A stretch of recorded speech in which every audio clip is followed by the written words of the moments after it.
राधे राधे मेरे प्यारे भाइयों बहनों माताओं व बंधुओं, संस्कार की बातें चैनल में आपका स्वागत है। बंधुओं, आज द्वादशी के दिन मैं आपको सुनाने जा रही हूँ एकादशी व्रत पारण की कथा। बंधुओं, जिसे सुनने मात्र से आपको एकादशी व्रत के पूर्ण फल की प्राप्ति होगी। बंधुओं, यदि आपने हमारे YouTube चैनल को अब तक सब्सक्राइब नहीं किया तो जरूर करें और बेल आइकन दबाना ना भूलें, ताकि आपको हमारी आने वाली सभी वीडियोस की जानकारी सबसे पहले हो सके। बंधुओं, वीडियो को पूरी सुनने के बाद कमेंट बॉक्स में जय तुलसी माँ जरूर लिखें। बोलो तुलसी माता की जय हो। हमने आपके मुख से तुलसी के पत्र और पुष्प का शुभ महात्म सुना, जो भगवान विष्णु को बहुत ही प्रिय है। अब हम आपसे तुलसी की पुण्य में कथा को सुनना चाहते हैं। व्यास जी बोले, ब्राह्मणों, पहले स्कंद पुराण में मैं जो कुछ बतला आया हूँ वही यहाँ भी कहता हूँ।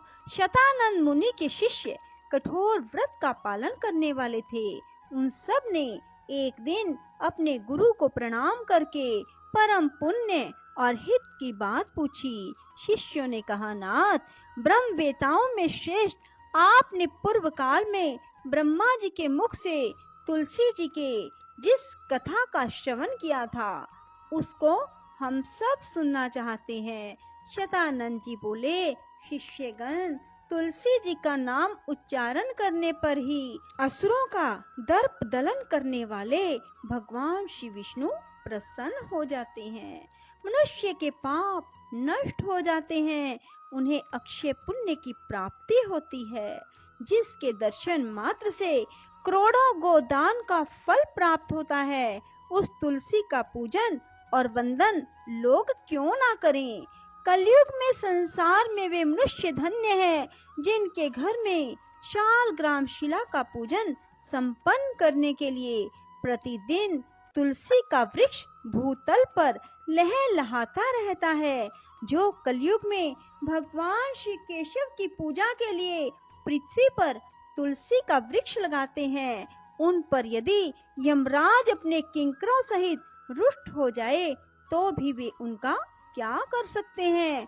तुलसी, तुम अमृत से उत्पन्न हुई हो और केशव को सदा ही प्रिय हो। कल्याणी, मैं भगवान की पूजा के लिए तुम्हारे पत्तों को चुनता हूँ। तुम मेरे लिए वरदायिनी बनो। तुम्हारे श्री अंगों से उत्पन्न होने वाले पत्रों और मंजरियों द्वारा मैं सदा ही जिस प्रकार श्री हरि का पूजन कर सकूं वैसा उपाय करो। पवित्रंगी तुलसी, तुम कलिमल का नाश करने वाली हो। इस भाव के मंत्रों से जो तुलसी दलों को चुनकर उनसे भगवान वासुदेव का पूजन करता है, उसकी पूजा का करोड़ों गुना फल प्राप्त होता है। देवेश्वरी, बड़े बड़े देवता भी तुम्हारे प्रभाव का गायन करते हैं। मुनि, सिद्ध, गंधर्व, पाताल निवासी, साक्षात नागराज, शेष, संपूर्ण देवता भी तुम्हारे प्रभाव को नहीं जानते। केवल भगवान विष्णु ही तुम्हारी महिमा को पूर्ण रूप से जानते हैं। जिस समय क्षीर समुद्र के मंथन का उद्योग प्रारंभ हुआ था, उस समय श्री विष्णु के आनंद अंश से तुम्हारा प्रादुर्भाव हुआ था। पूर्व काल में श्री हरि ने तुम्हें अपने मस्तक पर धारण किया।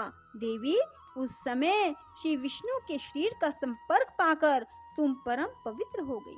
तुलसी, मैं तुम्हें प्रणाम करता हूँ। तुम्हारे श्री अंग से उत्पन्न पत्रों द्वारा जिस प्रकार श्री हरि की पूजा कर सकूं, ऐसी कृपा करो जिससे मैं निर्विघ्नता पूर्वक परम गति को प्राप्त हूँ। साक्षात श्री कृष्ण ने तुम्हें गोमती तट पर लगाया और बढ़ाया था। वृंदावन में विचरते समय उन्होंने संपूर्ण जगत और गोपियों के हित के लिए तुलसी का सेवन किया। जगत प्रिया तुलसी, पूर्व काल में वशिष्ठ जी के कथन अनुसार श्री रामचंद्र जी ने राक्षसों का वध करने के उद्देश्य से सरयू के तट पर तुम्हें लगाया था।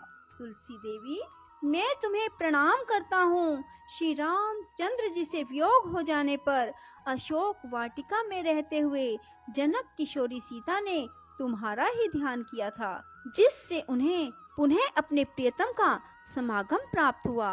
पूर्व काल में हिमालय पर्वत पर भगवान शंकर की प्राप्ति के लिए पार्वती देवी ने तुम्हें लगाया और अपनी अभीष्ट सिद्धि के लिए तुम्हारा सेवन किया। तुलसी देवी, मैं तुम्हें नमस्कार करता हूँ। संपूर्ण देवंगनाओं और किन्नरों ने भी दुःस्वप्न का नाश करने के लिए नंदन वन में तुम्हारा सेवन किया था। देवी, तुम्हें मेरा नमस्कार है। धर्म अरण्य गया में साक्षात पितरों ने तुलसी का सेवन किया। दंडक अरण्य में भगवान श्री रामचंद्र जी ने अपने हित साधन की इच्छा से परम पवित्र तुलसी का वृक्ष लगाया। लक्ष्मण और सीता ने भी बड़ी भक्ति के साथ परम पवित्र तुलसी का वृक्ष लगाया। लक्ष्मण और सीता ने भी बड़ी भक्ति के साथ उसे पोसा। जिस प्रकार शास्त्रों में गंगा जी को त्रिभुवन व्यापिनी कहा गया है, उसी प्रकार तुलसी देवी भी संपूर्ण चराचर जगत में दृष्टि गोचर होती है। तुलसी का ग्रहण करके मनुष्य पातकों से मुक्त हो जाता है। और तो और मुनीश्वरों, तुलसी के सेवन से ब्रह्म हत्या भी दूर हो जाती है।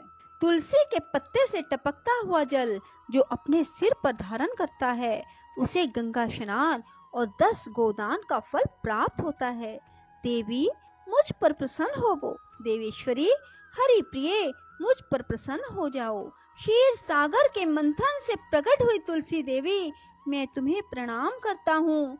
द्वादशी की रात्रि में जागरण करके जो इस तुलसी माँ की कथा को सुनता है, भगवान श्री विष्णु उसके 32 अपराध क्षमा कर देते हैं। बाल्य अवस्था, कुमार अवस्था, जवानी और बुढ़ापे में जितने पाप किए जाते हैं, वे सब तुलसी स्तोत्र के पाठ से नष्ट हो जाते हैं। तुलसी के स्तोत्र से संतुष्ट होकर भगवान सुख और अभ्युदय प्रदान करते हैं। जिस घर में तुलसी जी की इस कथा को सुना जाता है, पढ़ा जाता है, उसका कभी अशुभ नहीं होता, उसका सब मंगल ही होता है, किंचित भी अमंगल नहीं होता। उसके लिए सदा सुकाल बना रहता है, वह घर प्रचुर धन धान्य से भरा रहता है। तुलसी जी की इस कथा को सुनने से मनुष्य के हृदय में भगवान विष्णु के प्रति अविचल भक्ति होती है, उसका वैष्णवों से कभी वियोग नहीं होता। इतना ही नहीं, उसकी बुद्धि कभी अधर्म में प्रवृत्त नहीं होती। जो द्वादशी की रात्रि में जागरण करके तुलसी जी की इस कथा का पाठ करता है, उसे करोड़ों तीर्थों के सेवन का फल प्राप्त होता है। बोलो विष्णु भगवान की जय, तुलसी माता की जय। राधे राधे, जय श्री कृष्णा। बंधुओं, यदि आपको हमारी वीडियो पसंद आए तो इसे लाइक करें और शेयर भी जरूर करें। धन्यवाद।